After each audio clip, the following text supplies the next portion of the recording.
আপনি কুরবানি পশু জবাই করবেন কখন? আপনি জবাই করবেন ঈদের সালাত পড়া যখন হয়ে যাবে, ঈদুল আজহার দিন ঈদের সালাত পড়া সালাতের পর আপনি জবাই করতে অনুমতি আপনার আছে, জবাই করতে পারবেন।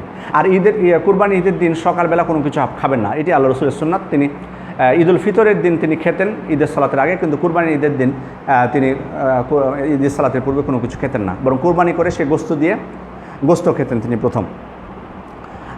সে কারণে কুরবানি করা শুরু হবে ঈদের সালাতের পর। আর প্রথমে আমি আলোচনার শুরুতে কিন্তু একটি হাদিস বলেছি যে আল্লাহ রসুল বলেছেন যে ব্যক্তি ঈদের সালাতের পূর্বে জবাই করলো সে যেন আরেকটা জবাই করে, তার মানে তার জবাই গ্রহণযোগ্য হবে না। সুতরাং আপনাদের মধ্যে কেউ যদি এমনটি করে থাকেন যে ঈদের সালাত তো পড়তে যাবো একটু দেরিতে, কোনো জায়গায় দেরিতে পড়ে, এটাও একটা সুন্নাতের বরখেলাফ, সুন্নাতের খেলাফ এটা।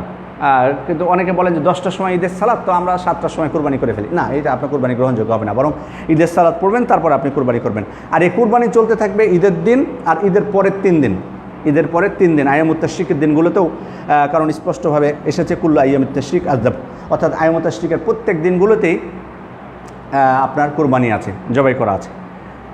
সুতরাং আপনি কুরবানি করতে পারবেন। সুতরাং ঈদের দিন ঈদের সালাতের পর থেকে এই আইয়ামুত তাশরিকে অর্থাৎ 13ই জিলহজ সন্ধ্যা পর্যন্ত, 13ই জিলহজ সন্ধ্যা পর্যন্ত আপনি 13ই জিলহজ সন্ধ্যা পর্যন্ত আপনি কুরবানি করতে পারবেন। 13ই জিলহজ সন্ধ্যা পর্যন্ত আপনি কুরবানি করতে পারবেন, সন্ধ্যার আগ পর্যন্ত। জি। আর অনেকে বলে থাকেন যে রাত্রে কুরবানি করা যাবে না, এটি ঠিক নয়, বরং রাত্রেও কুরবানি করা জায়েজ। অর্থাৎ আপনি কুরবানির দিন ঈদের সালাতের পর থেকে 13 তারিখ সন্ধ্যা পর্যন্ত যে কোনো সময় আপনি কুরবানি দিতে পারেন।